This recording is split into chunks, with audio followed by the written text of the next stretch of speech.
আমরা চলে আসলাম 5 নিয়ে। এখন আমরা এই পাশে জোড়া দেবো, থ্রেড পেঁচে আমরা একটা সাথে একটা কানেকশন দিচ্ছি।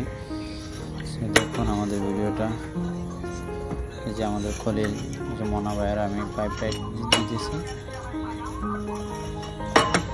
এটা দিয়ে আমরা দুই পাশে দুইটা ডিসের দিয়ে আটকে দেবো।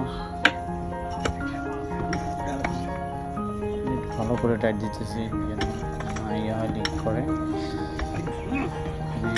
40 গোড়া মোটরের চলবে তো, তার জন্য অনেক স্পিড পানি।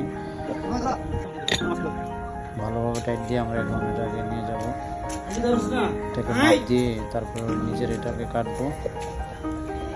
তা না হলে আবার একটু বেশ কম হয়ে গেলে সমস্যা হয়ে যাবে। আমরা এটাকে গাতার নিচে নামাবো, নামিয়ে তারপরে আমরা মাপ দিয়ে গ্যানিং মেশিন দিয়ে কেটে পড়বো। তো দেখুন আমাদের অনেক কষ্ট হয়েছে, এখানে বৃষ্টি হয়েছিল তো, তার জন্য বৃষ্টির দিয়ে কাজ করতে একটু প্রভাবিত হচ্ছে। আর অনেক মাটির নিচে তো অবশ্যই একটু ঝামেলা তো।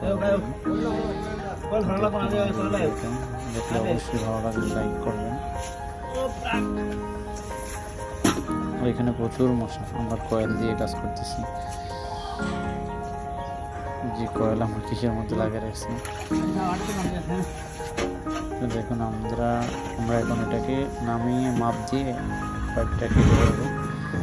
পুরানটা যেটা লিক হয়েছে, কয়েক জায়গাতে লিক হয়ে গেছে, তার জন্য আমরা এটা নতুনটা লাগাবো আর ওটা সাইডে উঠে নেব। এখন খালি টান দিবে পাইপটাকে।